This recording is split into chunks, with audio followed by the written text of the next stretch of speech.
Tonight, breaking news, Democrats in chaos over President Biden's multi-trillion-dollar agenda. After months of negotiations, the House moving forward with a vote on that bipartisan infrastructure bill, but delaying a vote on the president's massive climate and spending plan, despite demands from progressives. What's behind the latest roadblock? Also tonight, a potential pandemic breakthrough. Pfizer saying its COVID-19 pill is nearly 90% effective in cutting hospitalizations or deaths in high-risk adults. But it comes amid mounting backlash over the Biden administration's sweeping new vaccine mandate, with many asking how it will affect the country's already volatile job market. Aaron Rodgers on defense, the star quarterback speaking for the first time since testing positive for COVID-19, confirming he's unvaccinated while bashing the, quote, woke mob and NFL policies. The Packers QB also saying he's using his own alternative treatments to protect against the virus, and that the team and league knew about his vaccination status. Teacher murdered. The two high school students now charged in the slaying of their Spanish teacher. Authorities say one of the teens detailed the crime on social media. Honoring Colin Powell, hundreds of mourners, including former presidents, gathering in D.C. to pay their respects to the country's first black Secretary of State. Andrea Mitchell, who covered Powell for decades, joins Top Story tonight.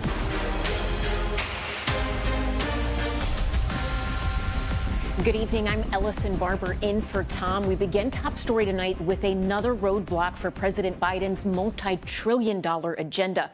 Speaker Nancy Pelosi moving forward with a House vote on that bipartisan infrastructure bill, but delaying a vote on the social spending plan amid pushback from moderate Democrats. However, progressives are threatening to sink Pelosi's plan, demanding both bills be moved together. Sources confirming to NBC News that President Biden is making calls to Democratic holdouts. The president looking for a political victory after big election wins for Republicans and as his approval rating sinks. Let's get right to Kristen Welker, who leads us off tonight from Washington. Tonight, renewed chaos on Capitol Hill. The Democratic divide over President Biden's multi-trillion-dollar spending plans again on full display. Welcome to my world. This is the Democratic Party. We are not a lockstep party. House Speaker Nancy Pelosi announcing she will hold a vote on the trillion-dollar bipartisan infrastructure bill tonight, scrapping plans to also vote on the $1.75 trillion social and climate spending plan, which progressives had demanded. You have the votes right now for the infrastructure bill. We can't wait too much later for the legislation. I do believe that there are a large number of members of the Progressive Caucus who will vote for the bill. Early this morning, President Biden making yet another sales pitch for his agenda. I'm asking every House member of the House of Representatives to vote yes on both these bills right now. But some moderates have been waiting for the nonpartisan Congressional Budget Office to analyze the social and climate plan's impact on the economy, inflation, and the true cost.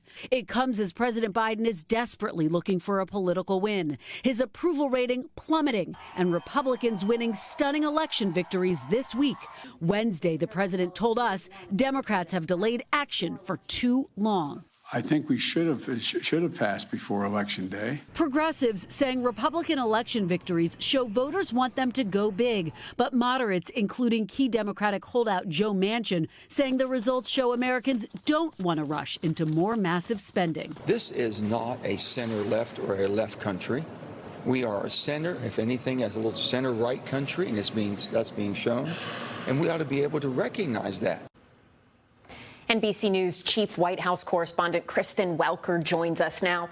Kristen, where does this leave that social and climate plan that progressives really wanted? It's a great question, Ellison. Well, look, the future of that larger plan is now uncertain. After Speaker Pelosi postponed the vote, Democrats say they're aiming to take action on it by Thanksgiving. Ellison. All right, Kristen Welker, thank you for that. And with so much at stake for President Biden and the Democrats, I want to bring in NBC News Capitol Hill reporter Ali Vitale. Ali, this has been a back and forth day, to say the least. What is going to happen next? And from what you know, who's in the driver's seat?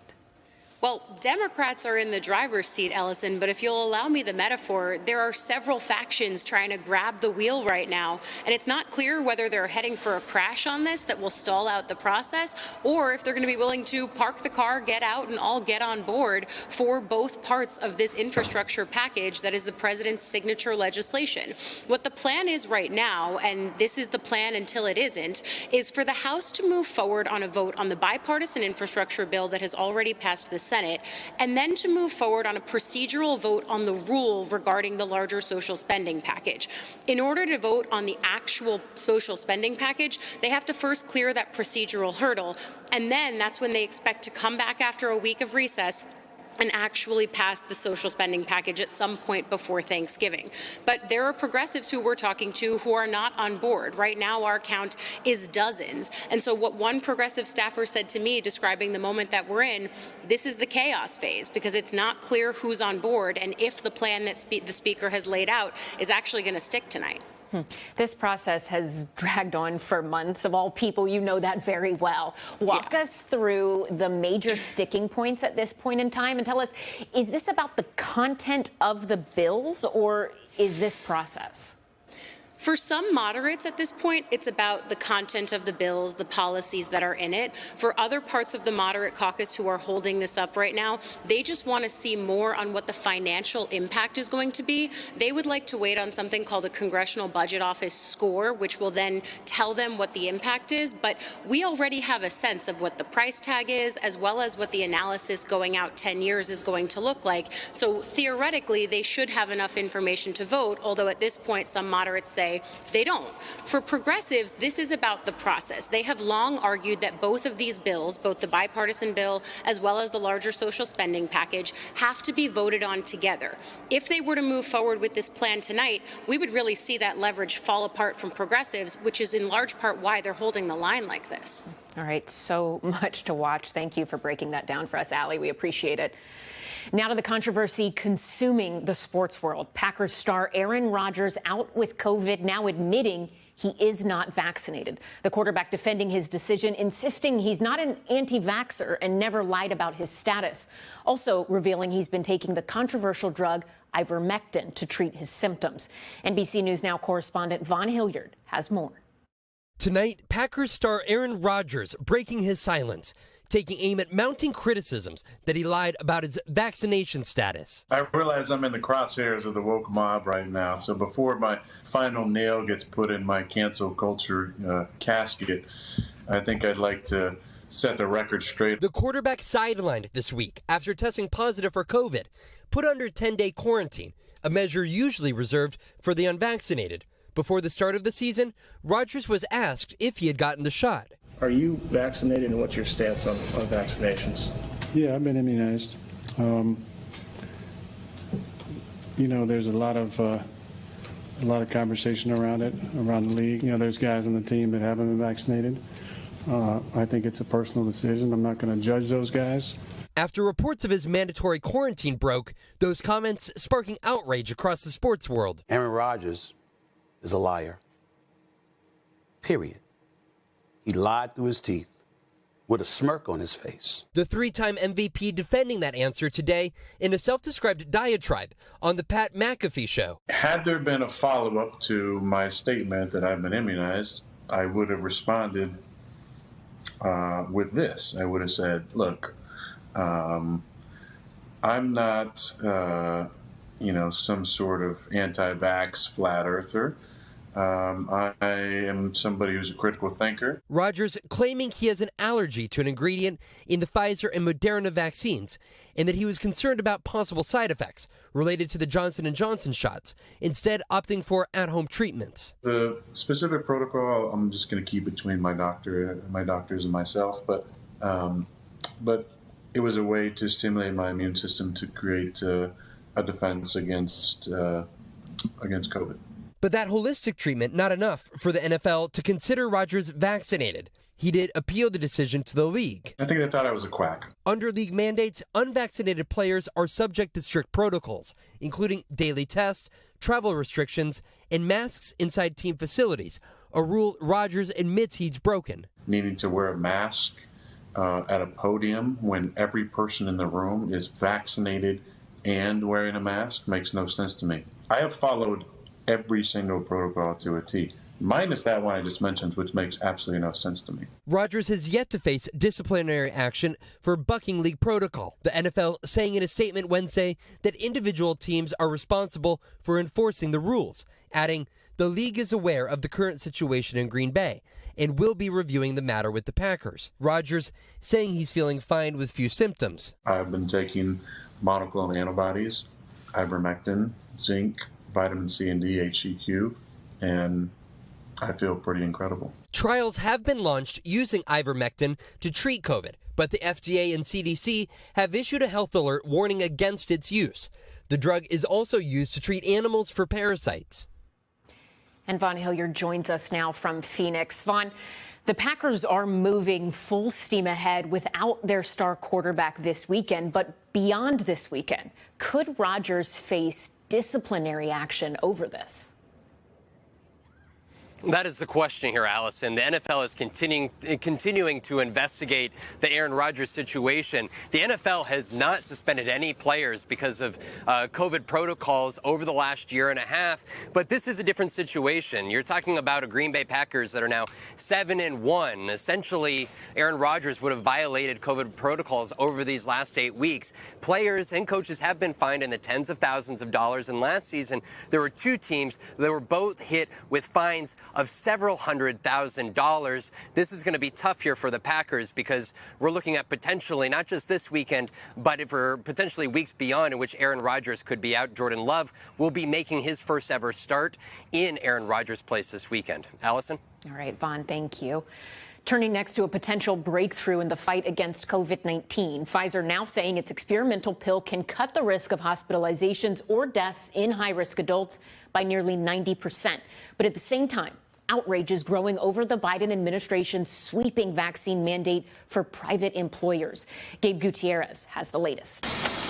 Tonight, Pfizer says its new antiviral pill, used with the low-dose HIV drug and taken within 3 days of COVID symptoms, reduced the risk of hospitalization or death by 89% in high-risk adults. Will save millions and millions of lives. Pfizer CEO says the results, which have not been peer-reviewed yet, will be submitted to the FDA for emergency use authorization, likely before Thanksgiving. The very high efficacy comes even to us as a surprise. Meanwhile, as COVID cases soar in Europe, Britain has become the first country to approve another antiviral pill developed by Merck. An FDA advisory panel will consider that treatment for the U.S. later this month. Yay, done. Still, public health experts stress that vaccines remain the best protection against the virus. 7-year-old Theodore just got his. What is this going to mean for you? What's it going to mean? It means that I can just like have more sleepovers and play dates, and I can feel more better going to big giant parties. But not everyone's celebrating after the Biden administration announced companies with 100 or more employees would have to ensure they're vaccinated by January 4th or tested weekly. At least 27 states now say they've filed or plan to join lawsuits challenging the rule. The federal government can't just unilaterally impose medical policy under the guise of workplace regulation. Gabe Gutierrez joins us now from Pfizer's headquarters in New York. Gabe, what's the latest timetable for when an anti-COVID pill might actually be available to the public? Well, Allison, you just heard Pfizer's CEO say that the company will submit its data to the FDA before Thanksgiving. Then it could be several weeks before an FDA advisory panel actually looks at it. So most likely it'll be early next year before Pfizer's COVID pill becomes available. Merck's pill, however, that will be considered by the FDA advisory panel later this month. It could be a few weeks after that before it becomes available to the public. Allison? Gabe Gutierrez, thanks for that. With me now, NBC News senior medical correspondent, Dr. John Torres. Dr. Torres, good to have you with us tonight. Given where we are in the pandemic, you look at the numbers, decreasing cases, the Delta variant is said to be on the wane. Are these mandates still something that's worth doing? And Ellison, I think the thing you have to look at is the fact that we've been here before. This is not our first rodeo when it comes to this virus and what this virus can do. And if you remember back in June timeframe, we were talking, a little over 10,000 cases a day. We were talking about light at the end of the tunnel, and then the Delta variant popped up, and we went into this fourth wave. Well, there could be another variant behind that could push us into a fifth wave. And so getting this under control is what we need to do to control both the variants and the pandemic itself. And one way to do that by making these mandates, making more people get vaccinated. And these mandates only work if they're universal mandates. Otherwise, people can move from one job to the other. And so I know there are certain people that do not like to be told what to do. But at the same time, from a public health perspective, getting people vaccinated at a very high level, and we've seen these mandates work in certain situations, is the key to getting this under control, Ellison. Let's talk about Pfizer's antiviral COVID pill, 89% effective in high-risk cases. What would you say to someone who has thus far refused to be vaccinated and might look at that pill as an option they've been waiting for? What should they know? And I would say a couple of things. Number one, realize this pill is just one tool we have in our toolbox. And this pill and the Merck pill are used for treatment. Once people already come down with COVID, and it can help prevent COVID from getting worse, but isn't 100% guarantee that's going to happen. Merck pill, 50% preventing hospitalizations and deaths. This Pfizer pill, 89% of preventing those deaths. But at the same time, you can still have those long-term complications. You need to take it early on in the disease process or it won't work. Those are treatments. The prevention part is what we're aiming for, and that's the vaccine. But you need all of these to work in order to make sure that people are staying healthy, we're getting the pandemic under control, and we can get back to that more normal life. All right, Dr. John Torres, thank you for that. A major headline on the economy tonight, the jobs report showing an impressive 531,000 new hires last month. Unemployment falling to a new pandemic low. Stephanie Rule breaks down the numbers.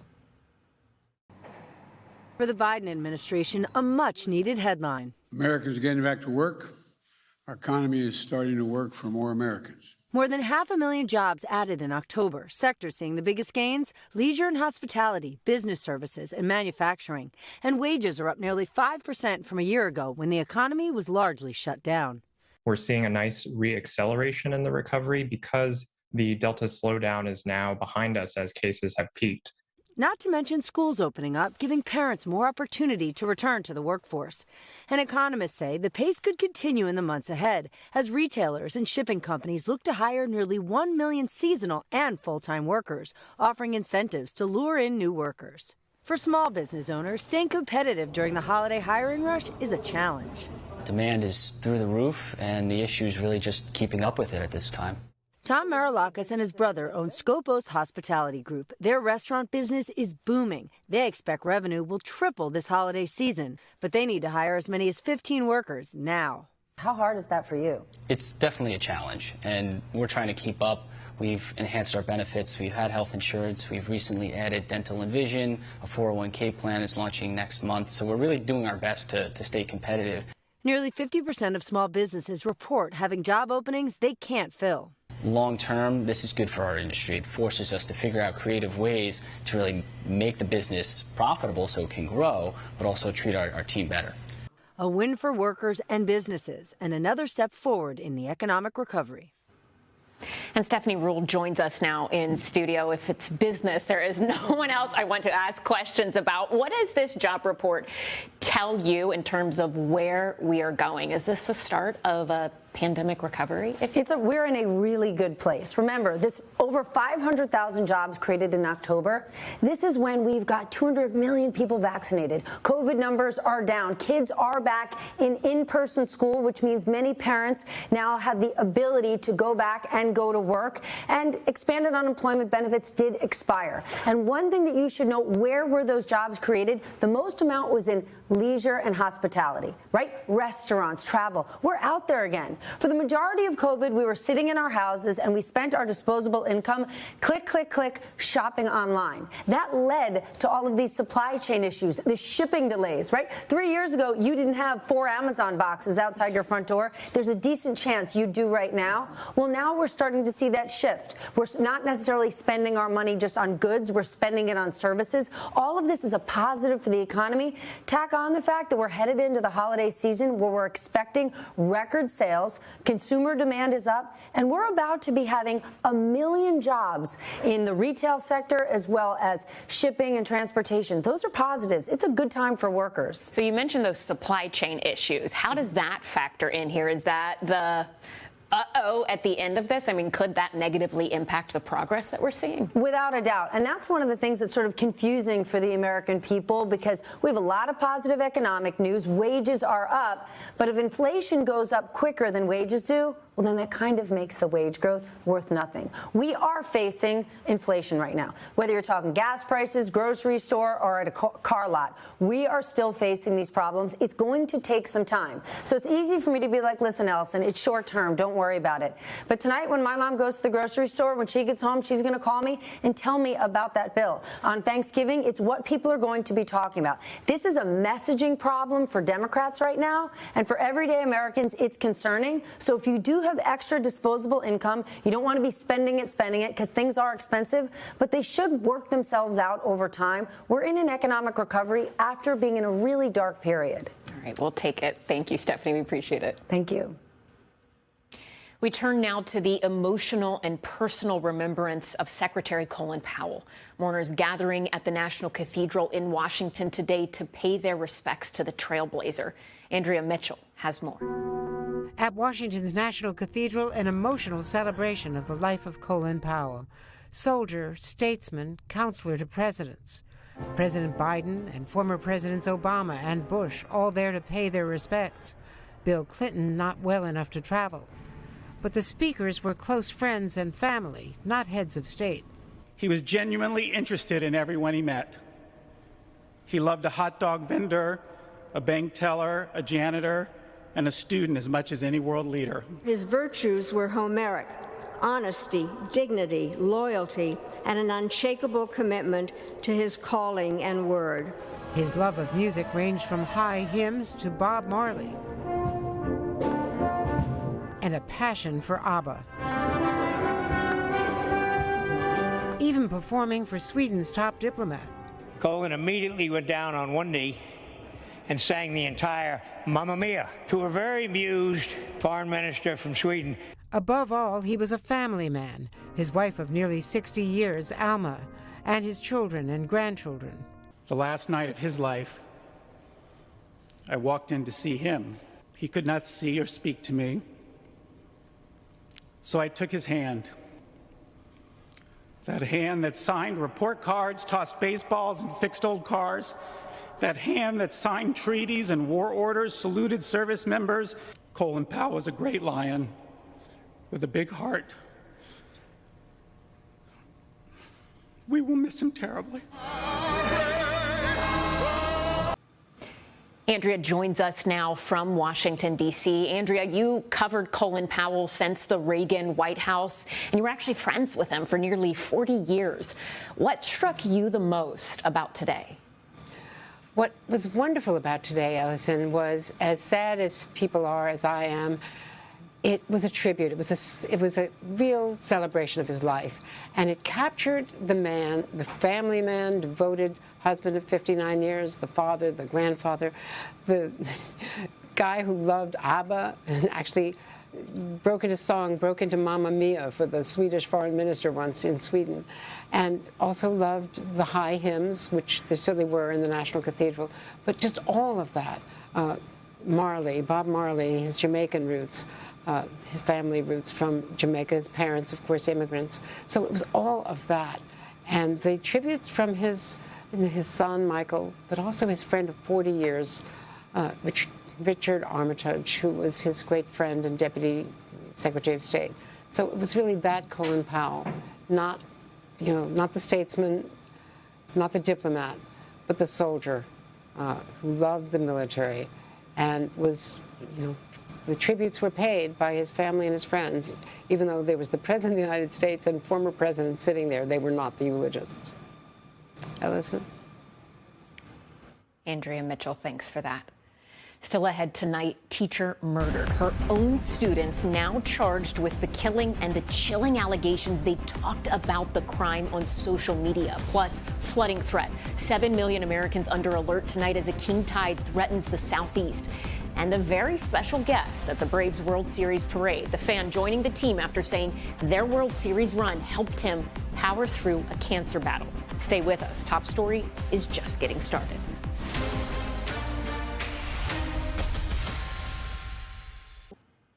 Back now with the students charged in the murder of their own teacher, and authorities say they shared details of their crimes online.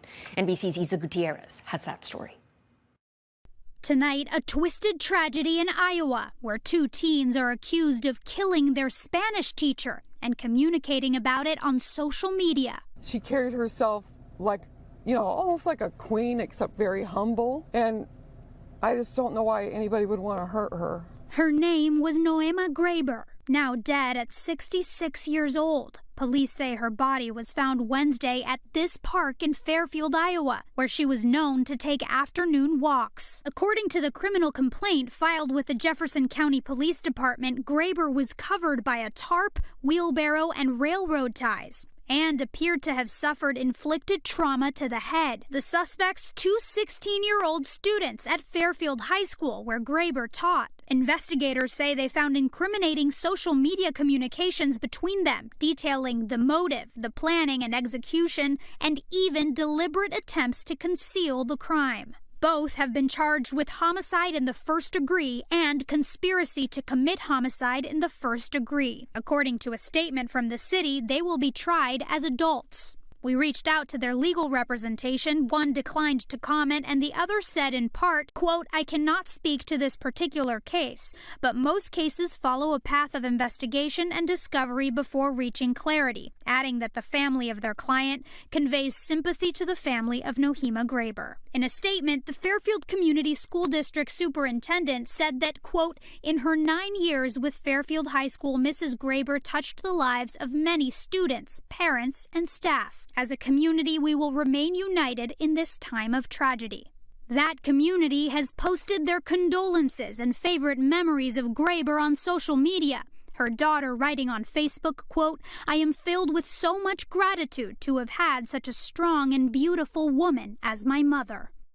Isa joins us now. Isa, this is a horrific story, but let's talk a little more about what we're hearing from the victim's family. We heard that message from her daughter there. Her son is also speaking out. That's right, Allison. Her son shared some really powerful words on Facebook, specifically about the students who allegedly killed his mom. I want to read this for you. He wrote, "I forgive them and feel sorry that they had that anger in their hearts. There's no point in being angry at them. We should hope that they can find peace in their lives. My mother was an angel of a woman and was one of the kindest souls." I also want to mention that the school district canceled classes for all students today. They did leave the high school open for students who wanted to go in for counseling during this difficult time, Allison. Thank you for that. We appreciate it, Isa Gutierrez. When we come back, the shooting spree at a Las Vegas gas station. Police say the gunman was randomly targeting customers. The chilling new images right before the attack began. And this terrifying moment, thousands of feet in the air, an out-of-control plane narrowly missing skydivers. What happened next? Stay with us.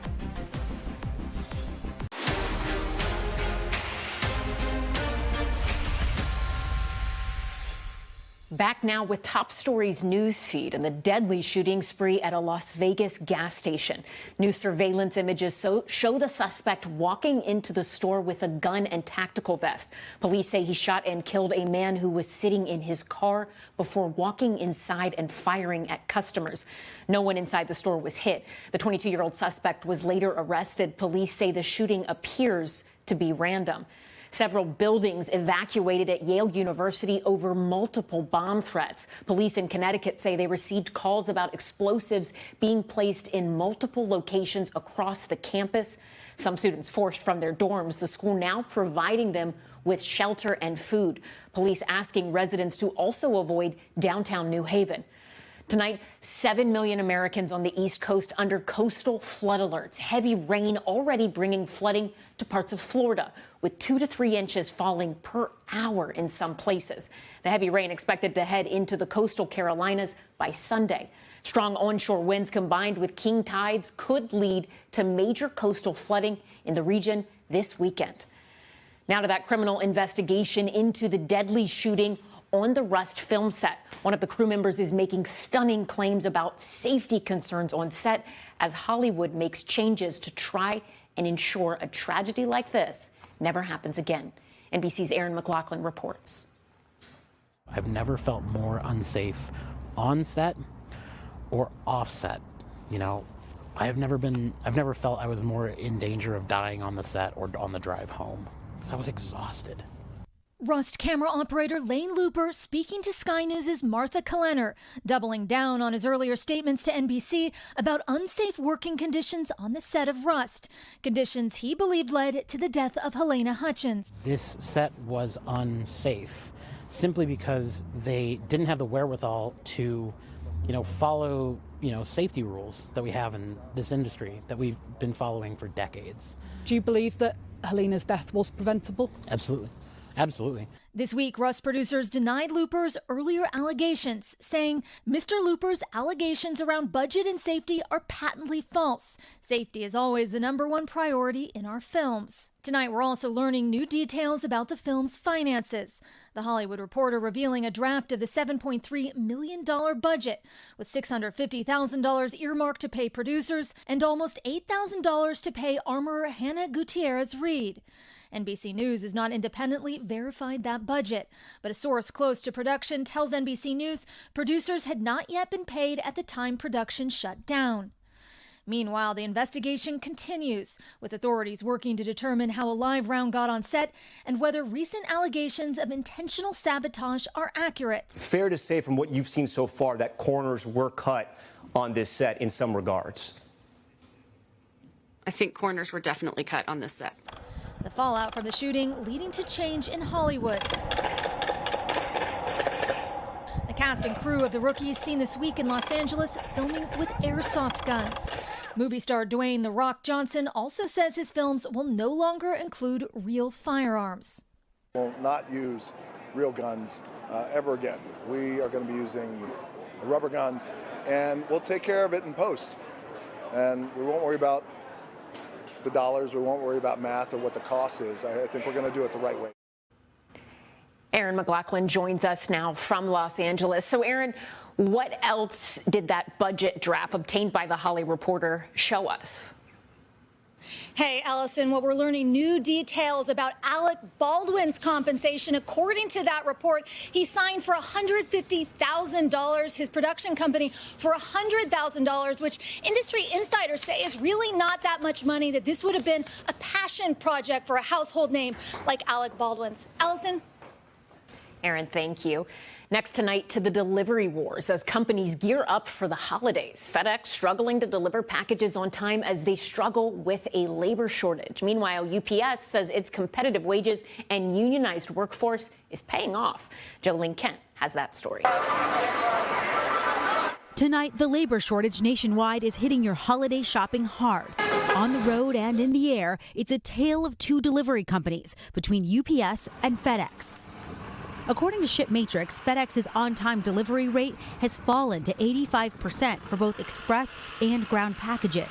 FedEx says thanks to the labor shortage, it was hit with $450 million in extra costs last quarter. The company specifically pointing to higher wages and increased transportation expenses. That higher price tag for FedEx is caused in large part from hiring independent contractors who drive and deliver individual packages to your doorstep, employing non-union drivers for that last mile of delivery. What happens is they're outsourcing essentially delivery to about a little over 5,000 different small companies that in turn go hire workers, and have to obtain equipment. The FedEx president explaining the current labor environment is driving inefficiencies in the operations of our networks and significantly impacting our financial results. Meanwhile, at UPS, on-time package delivery sits 10% higher at 95%, according to ShipMatrix. Unlike FedEx, UPS uses its own unionized drivers, and experts say it offers some of the highest wages and best benefits in the country. With UPS having more benefits for employees in the long run, does that work in their favor when it comes to the company delivering more on time? I think in a period of sustained high demand, yes, because you have a much more stable workforce. And so one of the challenge even can be as one FedEx ground company that's providing that service can actually poach workers from a different FedEx ground company. It's no different if one McDonald's is poaching employees from another McDonald's. UPS also tells NBC News they're pushing their biggest retail customers to offer Black Friday discounts early to alleviate the pressure on both delivery workers and customers. We had customers that last Friday ran their Black Friday sales, and that obviously helps us pull some of the pressure off of the peakiest of peak days before the holiday. Regardless of which shipping company is transporting your orders, the refrain this holiday season is act early to avoid that last-minute crunch. We get a package, we deliver it. However, you are definitely risking things as you would at any time by waiting to the last minute. You do not want to procrastinate. Joe joins us now from Los Angeles. Joe, you mentioned the lesson there for shoppers. Don't wait until the last minute. But are there lessons for employers in this story as well? And what about workers themselves? Millions of people have been quitting their jobs in the last few months. Yes, the Great Resignation, and a lot of that has to do with the fact that job seekers are very much in the driver's seat. What you know is what's out there. There's all kinds of benefits, competitive wages, and workers are looking for a sustainable lifestyle, work that is actually good for them and their home life. And so there's a lot of choice out there, and employers are having to be extra aggressive in competing for the best talent across the board, no matter if you're talking about blue-collar work, white-collar work, or something in between. Allison.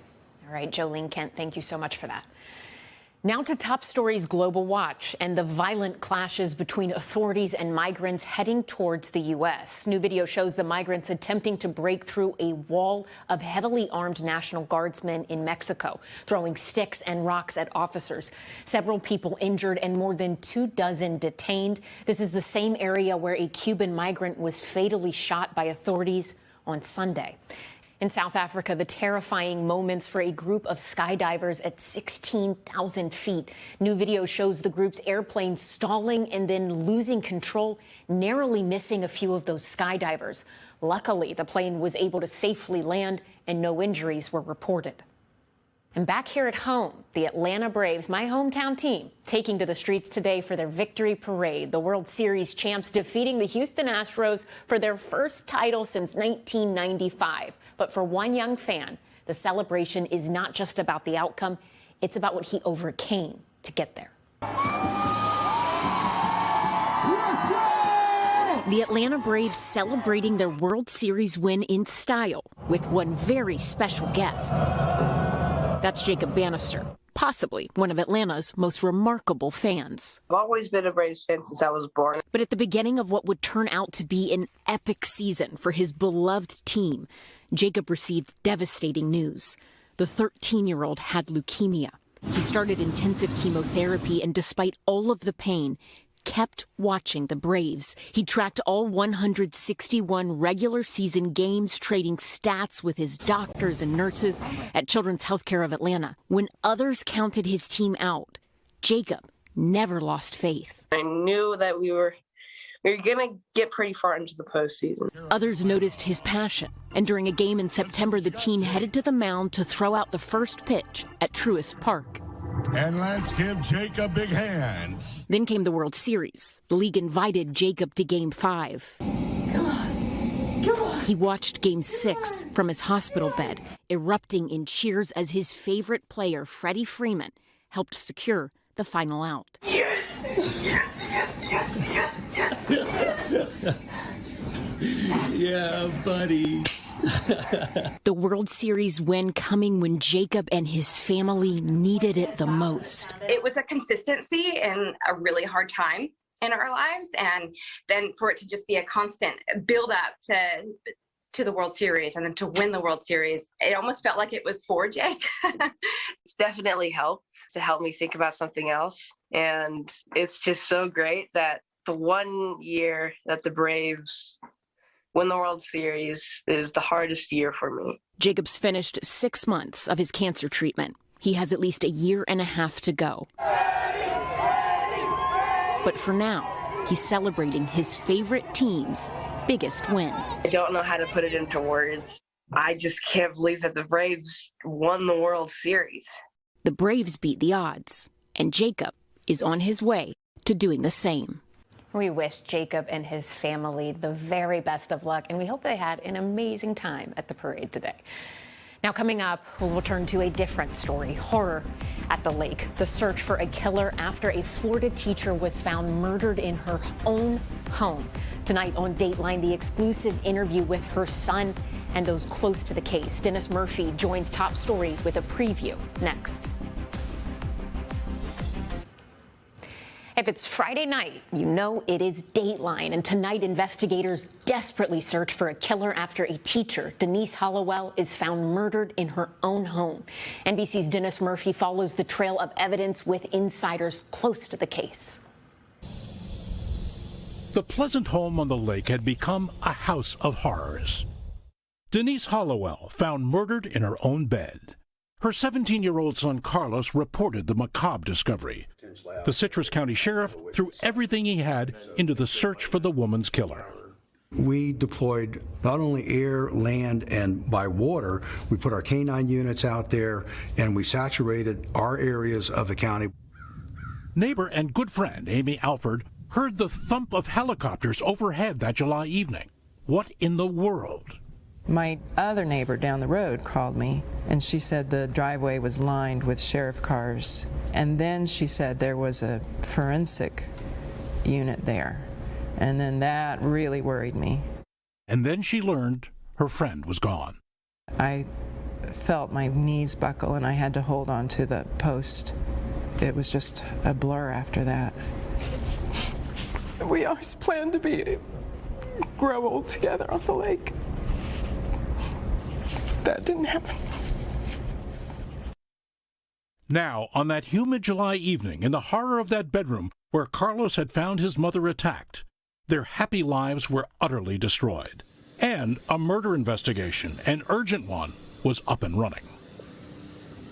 And Dennis joins us now. Dennis, what else can people expect to see in tonight's story? Well, this is going to be a classic, not only whodunit, Ellison, but how it happened, because even now when I say this, the hair on my neck stands up. This is a story about an axe murder, a two-handed axe. And the people who saw the scene, who saw the photos, can never unsee it. I sat down with the sheriff at Citrus County where all this played out, and I said, you know, Sheriff, if this had been a knifing or a gunshot victim, you and I wouldn't be sitting here talking. So that the weapon became what drove so much in this story, and the sense of place, this isolated house out in the woods, retirement community, a lot of money there. And there was great pressure on the authorities to find what apparently was a madman, an axeman, coming out of the woods and killing somebody for no apparent reason. So there was a great deal of pressure on them. And I think for people that like to have their datelines with quite a bit of police procedural, I think you're going to find this fascinating as you look over their shoulders and see how they come up with the suspect and make their final arrest. And we talked to the investigators, we talked to the victim's friends, we talked to her son. So I think we have thrown our net pretty widely here on this story, and I hope you're going to find it compelling, if not a little macabre. I hope you can stay with us. Yeah, it sounds very compelling and horrifying. You have worked on a lot of stories like this, and obviously you touched on what is so different here is arguably the murder weapon, but what else stood out to you? I mean, is that what really is going to set this apart from past Datelines we've seen? I think what I remember as much as anything, Ellison, is the forensics work in this stuff. You know, I've been sitting in courtrooms for a long time, and we've watched the evolution of cell phone technology, and you're told that, well, there's a tower 5 miles over here and another tower 5 miles over there, and something interesting happens in between. Well, this science has become so refined at this point. You can see footsteps, one step, second step. You can plot out the movements of a cell phone, as though you were watching an animated cartoon. I found that fascinating, and that actually led to the solve in this case. It was the big breakthrough when they retrieved some items from a lake that shouldn't have been there. Wow. All right. Well, we will be watching. Dennis will have much more on this story on Dateline. Make sure at at home, you tune in as well. NBC tonight at 9 p.m. Eastern. I'm Ellison Barber in New York. Tom will be back on Monday. We hope you have a great weekend.